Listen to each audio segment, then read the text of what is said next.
Dando continuidade às nossas aulas de Direito Constitucional e dando continuidade ao vídeo anterior, que nós falamos sobre o poder constituinte originário, hoje nós vamos falar sobre o poder constituinte derivado, ou reformador. O poder constituinte derivado ou reformador, ele se divide tem duas formas. Revisão constitucional, prevista no artigo 3º do ADCT, e emenda constitucional prevista no artigo 60 da Constituição Federal. A revisão constitucional, ela está prevista no artigo 3º do ADCT, e que assim dispõe que, passados 5 anos da promulgação da Constituição, é possível fazer uma revisão constitucional. Essa revisão, diferente da emenda, ela é global. Ela é global, mas ela sofre dois limites. O limite temporal, quer dizer, só 5 anos após a promulgação da Constituição, e um limite material, consistente nas cláusulas pétreas, observância das cláusulas pétreas previstas no artigo 60, parágrafo 4º da Constituição. Feito isso, o que prevalece é que não é mais possível fazer revisão constitucional. Apesar de haver uma tese chamada tese da dupla revisão, que essa tese, os autores que defendem essa tese, eles sustentam que é possível, sim, fazer uma nova revisão constitucional. Seria uma revisão global, diferente da emenda constitucional, que ela é pontual. A revisão constitucional tem a característica de ser global, desde que respeitadas as cláusulas pétreas. Agora, falando um pouquinho mais do poder constituinte derivado, o reformador, ele é um poder jurídico, ao contrário do poder constituinte originário, que é um poder de fato. O poder constituinte derivado reformador é um poder jurídico, porque ele tem validade na Constituição Federal. Ele é um poder secundário, porque ele deriva da Constituição Federal. Ele é um poder condicionado, porque ele deve observar os procedimentos estabelecidos na Constituição Federal, e também ele é limitado pela Constituição Federal. Então, feitas essas observações, vistas essas características, vamos falar sobre a emenda constitucional. A emenda constitucional está prevista no artigo 60 da Constituição, e feitas essas observações, vamos falar dos limites para a propositura de emenda constitucional. Temos os limites temporais. Primeiro limite temporal, sendo que a Constituição de 1988 não estabeleceu nenhum limite temporal para o poder de reforma constitucional por emenda, mas na Constituição de 1824 houve expressamente essa limitação temporal. Segunda limitação formal ou procedimental, que se divide em limitação formal subjetiva e limitação formal objetiva. A limitação formal subjetiva, ela diz respeito aos legitimados para a propositura de emenda constitucional. E os legitimados para a propositura de emenda constitucional estão no artigo 60, incisos 1, 2 e 3 da Constituição. E são eles: 1/3 dos membros da Câmara dos Deputados ou 1/3 dos membros do Senado Federal. Segundo lugar, Presidente da República. Terceiro lugar, mais da metade das assembleias legislativas dos estados, manifestando-se cada uma delas pela maioria relativa de seus membros. Isso é muito importante, deve ser decorado para provas objetivas, e também é importante para as provas objetivas para fundamentar a resposta. Então, falando dos legitimados, que são referentes às limitações formais subjetivas, vamos falar das limitações formais objetivas. Limitações formais objetivas. O trâmite, vamos falar sobre o trâmite das emendas constitucionais. Elas são referentes as limitações formais objetivas, elas são referentes à tramitação da proposta de emenda constitucional. Para ser aprovada, ela precisa de 3/5 dos votos dos membros de cada casa legislativa, de 3/5 dos votos dos membros da Câmara dos Deputados e 3/5 dos votos dos membros do Senado Federal. Ela tem que ser aprovada em 2 turnos de votação. Em cada casa, tem que ser aprovada em cada casa legislativa, em 2 turnos de votação. Para poder ser aprovada, tem que ser aprovada por 3/5 dos votos dos seus membros, dos membros de cada casa. Tem que ter cuidado com isso aí, porque às vezes um concurso diz assim, qual o quórum mínimo para a aprovação de uma emenda constitucional? Assim, maioria absoluta, alternativa A, maioria absoluta, alternativa B, 2/3, a alternativa C, por exemplo, maioria relativa. Não. A aprovação de uma emenda constitucional precisa de 3/5 dos votos dos membros de cada uma das casas, da Câmara dos Deputados e do Senado Federal. Ela tem que ser aprovada em 2 turnos em cada uma das casas do Congresso Nacional, ou seja, tem que ser aprovada em 2 turnos na Câmara dos Deputados e 2 turnos no Senado Federal. Sempre por 3/5 de votos dos respectivos membros. Uma proposta de emenda constitucional, quando ela é aprovada, ela tem que ser promulgada. A promulgação da emenda constitucional se dá pela mesa da Câmara dos Deputados e pela mesa do Senado Federal. Ou seja, na promulgação, nós não temos a participação do Presidente da República. Nós não temos a participação do Presidente da República.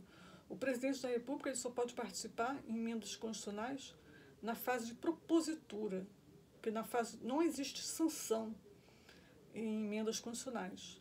A promulgação ela é feita pela mesa da Câmara dos Deputados e pela mesa do Senado Federal. Aí também é importante também ter cuidado em prova objetiva, porque às vezes colocam nas provas objetivas assim, que a emenda constitucional ela é promulgada pelo Congresso Nacional, ou pela mesa do Congresso Nacional. Não. A emenda constitucional ela é promulgada pela mesa da Câmara dos Deputados e pela mesa do Senado Federal. E outra coisa importante também é que uma proposta de emenda constitucional rejeitada ou havida por prejudicada, ela não pode ser proposta novamente na mesma sessão legislativa. E sessão legislativa corresponde a 1 ano. Então, se uma proposta de uma emenda constitucional que for incluída hoje em pauta, nós estamos hoje 1º de julho de 2020, se ela for rejeitada ou ela for havida por prejudicada, ela só vai poder voltar a tramitar em 2021, que a próxima sessão legislativa ela se inicia em 2021 e sempre se inicia em 2 de fevereiro do ano subsequente. Então, feitas essas considerações sobre os limites formais ou procedimentais, nós vamos falar sobre os limites circunstanciais. Os limites circunstanciais do poder de emenda constitucional se referem a algumas situações de eclosão social que acarretam transtornos que não são adequados para a propositura de uma emenda constitucional. Então, a Constituição prevê que não é possível a propositura de emenda constitucional na vigência de intervenção federal, estado de defesa e estado de sítio. Então, se perguntarem para vocês quais são os limites circunstanciais a uma emenda constitucional, aí vocês vão dizer, os limites circunstanciais correspondem às hipóteses de intervenção federal, estado de defesa e estado de sítio. Estas 3 hipóteses nós vamos estudar mais adiante. Beleza até aqui? Agora, feito isso, vamos falar sobre os limites materiais ou substanciais a emendas constitucionais. Não podem ser propostas emendas constitucionais que violem as cláusulas pétreas previstas no artigo 60, parágrafo 4º da Constituição Federal. Quais são as cláusulas pétreas? São proibidas emendas tendentes a abolir primeira, a forma federativa de Estado. Segundo, a separação de poderes. Terceiro, o voto direto, secreto, universal e periódico. E quarto, direitos da pessoa humana. Então, não é possível proposta de emenda à Constituição tendente a abolir a forma federativa do Estado, o voto secreto, universal e periódico, a separação de poderes e os direitos e garantias individuais. Essas são as chamadas cláusulas pétreas, que são as chamadas limitações materiais explícitas. É importante também dizer que a jurisprudência do Supremo Tribunal Federal entende que não há impossibilidade de se propor uma mudança que ela altere, assim, ou até incremente as cláusulas pétreas. O que não pode haver é supressão do núcleo essencial de uma cláusula pétrea. Por exemplo, não pode haver uma supressão do núcleo essencial da separação de poderes. Então é isso que vocês têm que guardar. Não pode haver supressão do núcleo essencial. Mas pode haver uma reforma constitucional que fale alguma coisa relacionada a algum poder, ou alguma coisa relacionada a algum direito individual. Mas não pode haver a violação, a supressão daquele direito, daquela cláusula pétrea. Não pode haver a supressão, a eliminação. Tem que respeitar o núcleo essencial. Correto? Então, feitas essas considerações sobre os limites substanciais ou materiais do poder de emenda constitucional, nós vamos falar aqui dos limites materiais implícitos. Limites materiais implícitos, considerados pela doutrina. Então, o primeiro limite material implícito é a impossibilidade de supressão das cláusulas pétreas. Então, não pode haver uma emenda constitucional que extinga a separação de poderes, o voto direto, secreto, universal e periódico. Não pode. São cláusulas pétreas. Então, não pode haver limitações que retirem da Constituição as cláusulas pétreas. Isso porque iria até contra o próprio poder constituinte originário. Isso não é possível. Também não é possível, também há a impossibilidade de modificação da Constituição quando mudar a PEC tender a mudar a titularidade do legitimado para propor uma emenda constitucional. Não pode haver mudança da titularidade, mudança do titular, dos legitimados para dar início ao poder constituinte reformador. Não é possível. Também não é possível haver a modificação dos procedimentos para a elaboração de emenda constitucional. Não é possível haver mudança dos procedimentos de elaboração de emenda constitucional, porque elas também já estão previstas na Constituição, foram instituídas pelo Poder Constituinte originário. E, por último, não pode haver mudanças referentes mudanças que importem supressão dos princípios da República Federativa do Brasil, previstos no artigo 1º a 4º da Constituição Federal.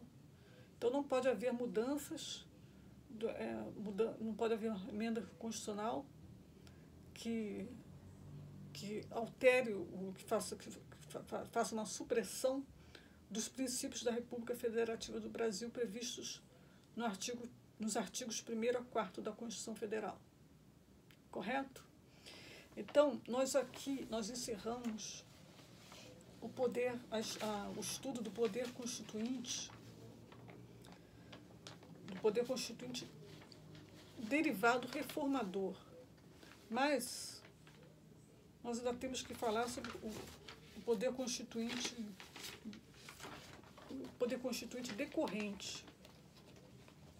Aliás, antes de falar sobre o poder constituinte decorrente, eu vou falar sobre mutação constitucional, que é muito importante também. A mutação constitucional, ela consiste num processo de modificação informal da Constituição. Informal, ou seja, ela não é uma mudança formal, não há modificação do texto constitucional, só a mudança do sentido da Constituição. Um exemplo que eu posso dar aqui para vocês de mutação constitucional, que é a mudança do sentido da Constituição, de acordo com as mudanças havidas pela sociedade, mudanças sociais, no cenário, na realidade fática da sociedade, mudanças havidas para não engessar a Constituição, porque a sociedade está em constante mutação. Então, aí há uma necessidade de fazer uma interpretação evolutiva, no sentido de dar um novo sentido àquele dispositivo constitucional. Então, eu vou dar um exemplo da presunção de inocência. Naquele julgamento que havia, aquele entendimento que o Supremo Tribunal Federal havia fixado, que o trânsito em julgado, quer dizer, que haveria possibilidade de prisão em segunda instância, naquele julgado que já foi modificado, que agora já prevalece só a presunção de inocência mesmo, prevalece que a prisão só após o trânsito em julgado, a não ser nas hipóteses de prisão cautelar, tem que obedecer os requisitos do Código de Processo Penal.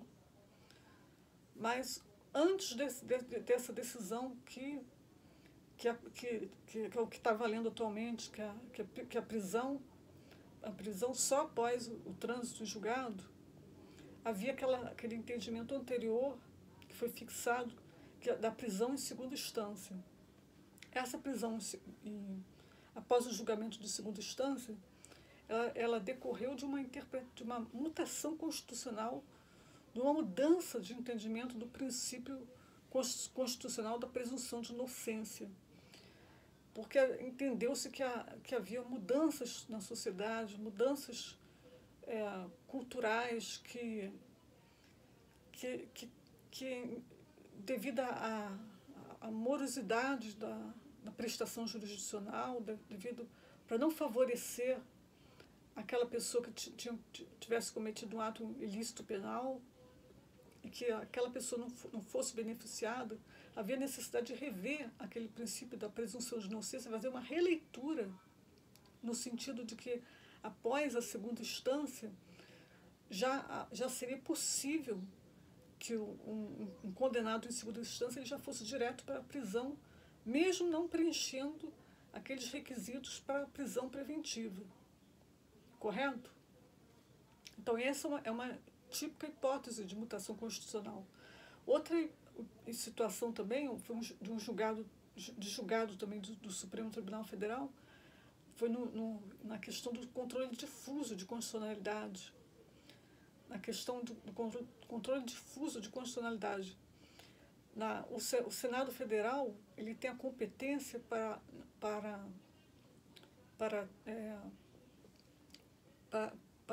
tirar do ordenamento jurídico aquela norma que foi considerada que foi declarada inconstitucional pelo Supremo Tribunal Federal em controle difuso. Mas, pelo entendimento do ministro Gilmar Mendes, que foi acompanhado por outros membros da Corte, pela maioria da Corte, entendeu-se que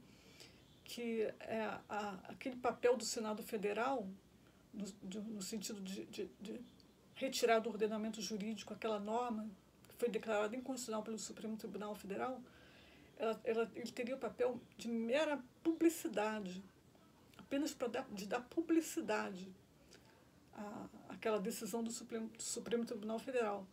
Ou seja, entendeu o Supremo que a partir da publicação da decisão do controle difuso pelo Supremo Tribunal Federal, já haveria efeito vinculante para os demais órgãos do Poder Judiciário e da administração pública.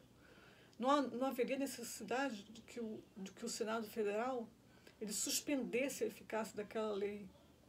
Aquele dispositivo do Senado Federal teria uma aplicação tão somente para dar publicidade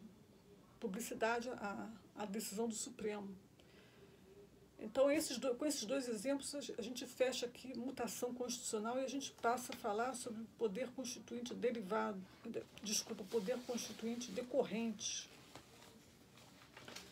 Poder constituinte decorrente. Poder constituinte decorrente, também chamado de complementar, ele decorre da autonomia político-administrativa dos Estados. Então, em decorrência da autonomia política administrativa que foi conferida com a Constituição aos Estados, os Estados-membros eles têm o poder de elaborar a sua própria Constituição. Lógico que é um poder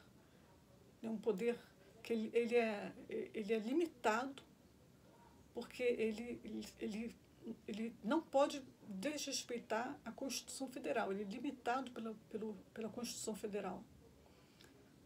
Mas ele é decorrente da autonomia da política administrativa dos Estados de poder elaborar a sua própria Constituição. Porque, como eles têm uma autonomia política administrativa, eles têm o poder de elaborar as suas próprias Constituições. Trata-se de um poder derivado, subordinado e condicionado, pois deve obedecer às normas da Constituição Federal, como já falado. Agora vamos falar dos limites também do poder constituinte derivado. Dos limites do poder constituinte decorrente ou complementar. O primeiro limite que nós temos que atentar são os princípios constitucionais sensíveis previstos no artigo 34, inciso 7 da Constituição.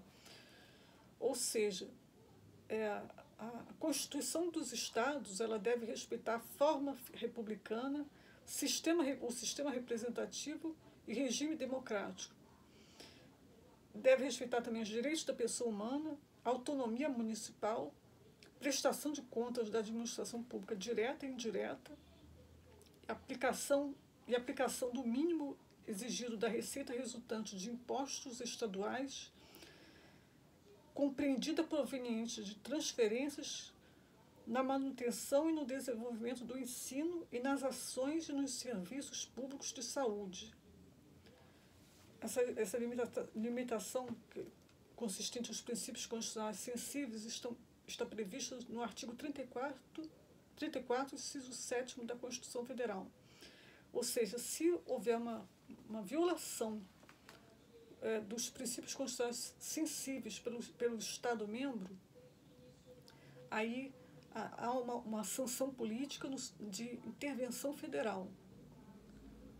A União poderá intervir nesse Estado que violar, né, que não respeitar na sua Constituição estadual esses princípios constitucionais sensíveis. Vamos repetir de novo? Quais são os princípios constitucionais sensíveis previstos no artigo 34, 7 da Constituição Federal? Forma republicana, sistema representativo e regime democrático. 2. Direitos da pessoa humana. 3. Autonomia municipal. 4. Prestação de contas da administração pública direta e indireta. 5. Aplicação do mínimo exigido da receita resultante de impostos estaduais, compreendida proveniente de transferências, na manutenção e no desenvolvimento do ensino, e nas ações e nos serviços públicos de saúde. Então, isso para prova objetiva, já sabe, letra de lei, decorar, letra de lei, lei seca. Tem que saber isso de cor, para prova objetiva. Agora, nós temos também outras limitações ao poder constituinte decorrente.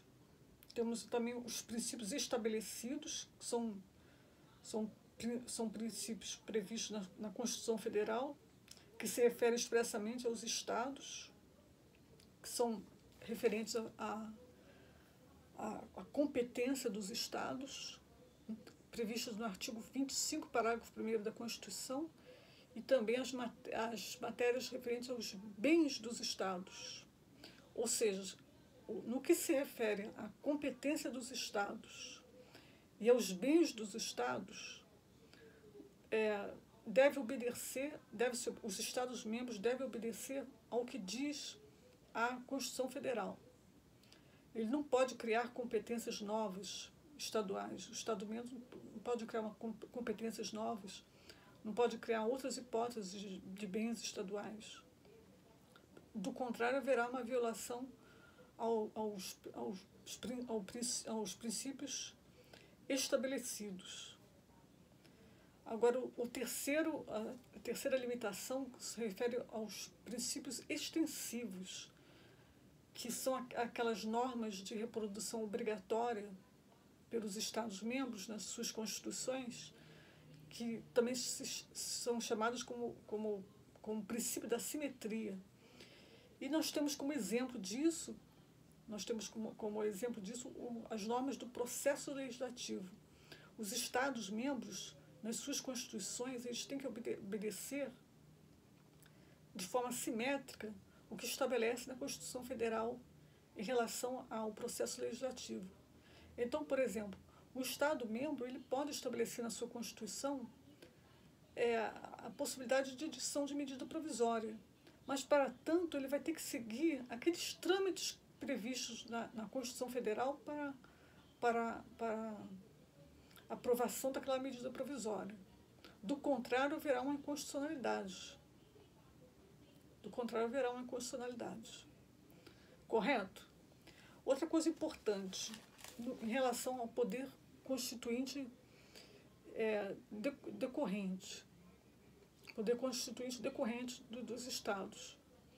Os municípios, eles também têm poder constituinte decorrente? Essa é uma pergunta que eu estou fazendo.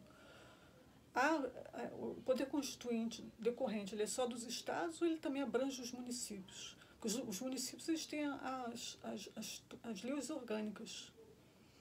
O que prevalece é que os municípios não são dotados de poder constituinte decorrente. Ou seja, as leis orgânicas municipais, elas são aprovadas pela Câmara, mas elas não correspondem a poder constituinte decorrente. O fundamento para isso é que não pode haver um poder constituinte decorrente submetido a um outro poder constituinte decorrente, que são os estados, né?